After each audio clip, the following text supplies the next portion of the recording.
Dear students, एक और शानदार सेशन के लिए फिर से हम लोग एकजुट हैं, जिसमें 24 घंटे के लिए 10 topics, 10 very very important topics, 4 supplementary topic, 3 current affairs, 2 Bihar special, 2 objective के टॉपिक्स और एनसीईआरटी सार। कितना करेंगे?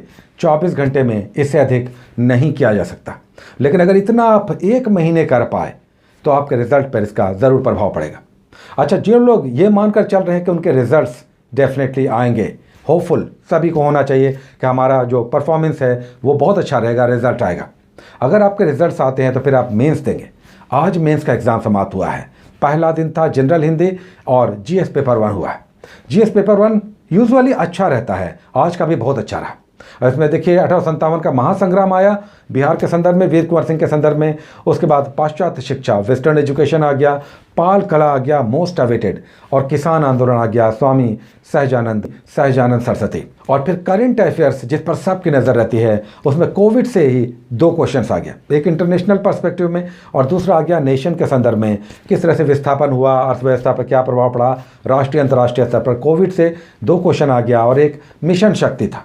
3 ही लिखना था, ये तीनों लिखने वाला था। हालांकि उसके बाद ऑस्ट्रेलिया का जंगल का आग आया जो अमेज़ॉन में भी लगा था ये, और फिर खुशहाली सूचकांक पर 2 और क्वेश्चंस थे जो थोड़े से टफ थे, थोड़ा लीक से हट कर थे।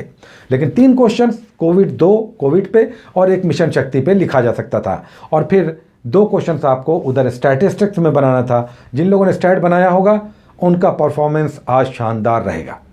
तो जीएस पेपर ऑल टुगेदर अच्छा था।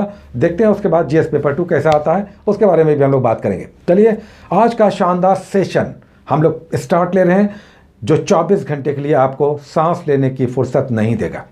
इतने ही सारे टॉपिक्स हैं और आपको अब टाइम मैनेज करना चाहिए इतना कि इतने टॉपिक्स आप कर पाएँ। रिजल्ट 1 महीने के अंदर होगा। 1 महीने से 31 दिन आपको अधिक नहीं पढ़ना है। चलिए, आज पहला टॉपिक हम लोग जो कर रहे हैं 10 टॉपिक्स में, उसमें मैग्नेट है, चुंबक है। फिजिक्स का सबसे पहला टॉपिक मैग्नेट आपको करना है। अब चुंबक के अलग अलग कैरेक्टरिस्टिक, इसमें डायामैग्नेटिक, फेरोमैग्नेटिक, पारामैग्नेटिक, ये समझना है। अलग अलग पदार्थ मैग्नेटिक फील्ड में किस प्रकार का बिहेवियर करते हैं।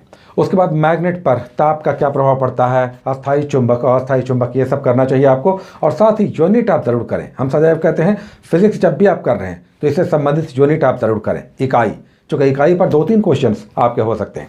उसके बाद केमिस्ट्री में आज हम लोग कर रहे हैं सोप एंड डिटर्जेंट, बहुत छोटा सा टॉपिक, यानी साबुन और अपमार्जक, सोप एंड डिटर्जेंट। साथ में कांच आप कर लें। इसमें कौन कौन सा केमिकल यूज़ होता है? कांच में तो यूजुअली सिलिकॉन होता है, तो ये सब आप करेंगे। आप सोप एंड डिटर्जेंट के साथ ग्लासेस करेंगे आज केमिस्ट्री में, छोटा सा टॉपिक है। उसका बायोलॉजी का एक टॉपिक हम लोग लेते हैं, जिसमें आज हम लोग कर रहे हैं लीवर और पैंक्रियास, अग्न्याशय और लीवर, टॉक्सिन को कैसे ये काटता है, कार्बोहाइड्रेट का कंट्रोल कैसे होता है, इंसुलिन का क्या यहाँ पर एंगल है। तो आप करेंगे अग्न्याशय और लीवर करेंगे, बायोलॉजी का टॉपिक। उसके बाद हिस्ट्री के 3 टॉपिक्स हम लोग लेते हैं, जिसमें एंशिएंट हिस्ट्री में आज हम लोग कर रहे हैं सिकंदर का भारत पर आक्रमण। अब सिकंदर आया, बहुत सारी घटनाओं को लेकर आया। 326 बीसी में 19 महीने लगभग रहा, झेलम का युद्ध उसने किया, पोरस को हराया, कई सारे घटनाक्रम है, नए शहरों का इसने स्थापना की। इसे घोड़े का क्या नाम था, ये सब आप करेंगे सिकंदर में। उसका मेडिवल इंडिया में आज एक और बहुत इंपॉर्टेंट टॉपिक है, आप खिलजी वंश कर लें, मात्र 1 पेज है।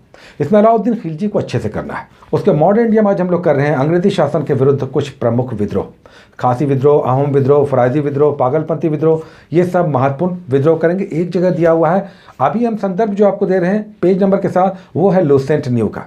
किसी दिन हम क्रॉन, किसी दिन लूसेंट उठाते हैं, उसमें जो पेज नंबर मिल जाता है हम आपके पास डाल देते हैं। तो अभी हम लूसेंट न्यू से ये सारे कंटेंट निकाल कर आपको दे रहे हैं, इसलिए उसके पेजेस हैं।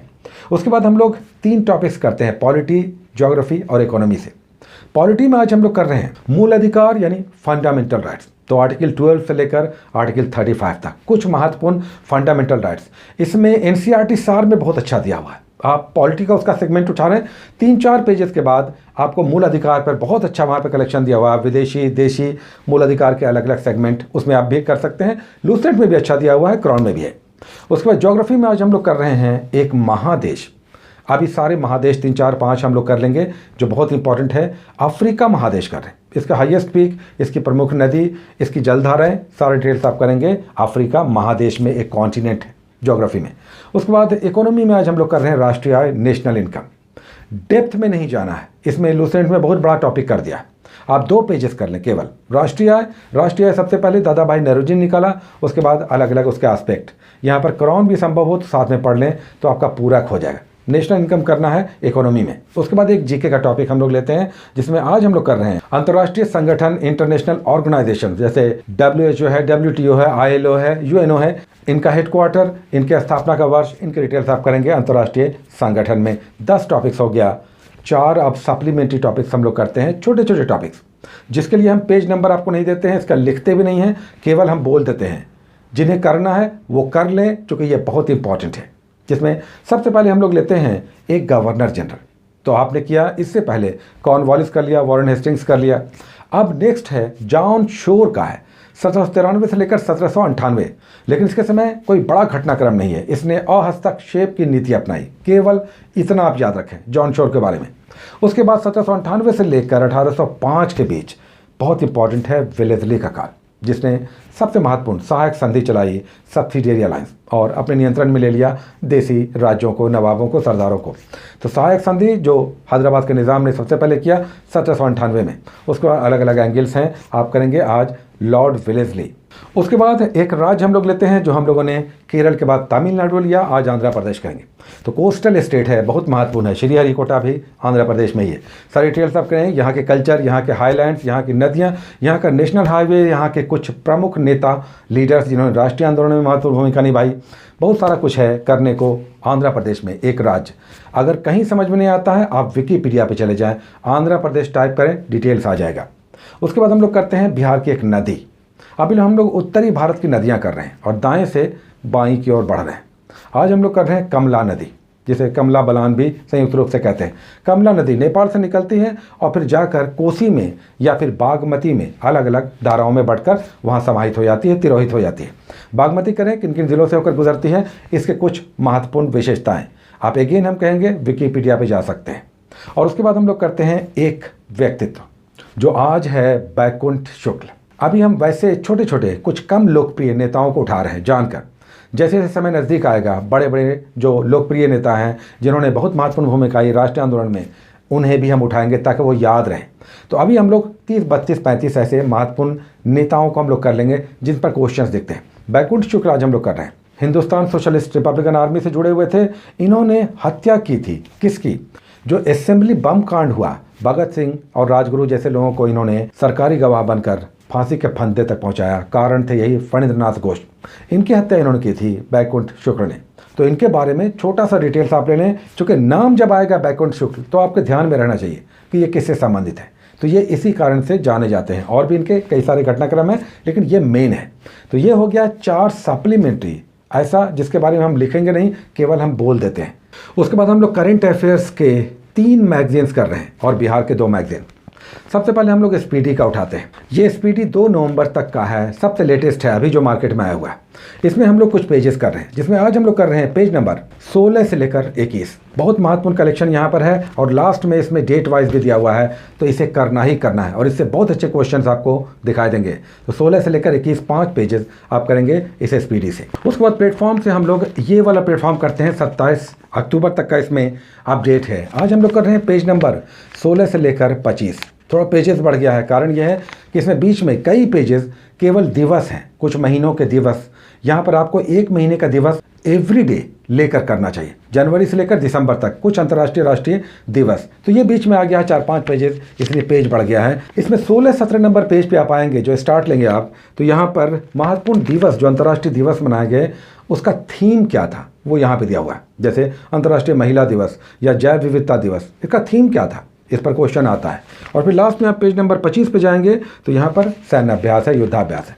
तो अच्छा इस बीच में आपको कलेक्शन दिखाई देगा प्लेटफॉर्म में, जितना संभव हो इसे आप एक बार ज़रूर ग्लांस दे दें, देख जाएं। उसके बाद हम लोग करंट अफेयर्स का एक और परीक्षा मंथन का ये वार्षिकांक आया है, 66वें BBSC करंट अफेयर्स इस पर लिखा हुआ है। अच्छा, बहुत अच्छा कलेक्शन इसमें दिया हुआ है। आज हम लोग पेज नंबर 19 से लेकर 27 तक करेंगे। अब देखिए 19 पर ही आपको 2-3 बहुत इंपॉर्टेंट मिल जाएगा। ऊर्जावान शहरों की सूची दी गई, इसमें हैदराबाद और बेंगलुरु का नाम है। रोहतांग टनल यानी अटल टनल आपको दिखाई देगा। और फिर वैश्विक भुखमरी सूचकांक है, आर्मेनिया अजरबैजान संघर्ष संघर्ष है नागोर्नो काराबाख, याद रखें ये एग्जाम में दिखेगा। बहुत कुछ है 19 से 27 के बीच। अच्छा कलेक्शन आपको यहाँ पर आपको परीक्षा मंथन में दिखाई देगा इस वार्षिकांक में। उसके बाद करंट अफेयर्स का एक मंथली मैगजीन जो हम सदैव करते हैं, एक मंथली मैगजीन हमें ज़रूर पढ़ना चाहिए, लेकिन अधिकतर लोग नहीं करते हैं और इसलिए हमने कहा कि हम 6 महीने का दर्पण साथ में करेंगे।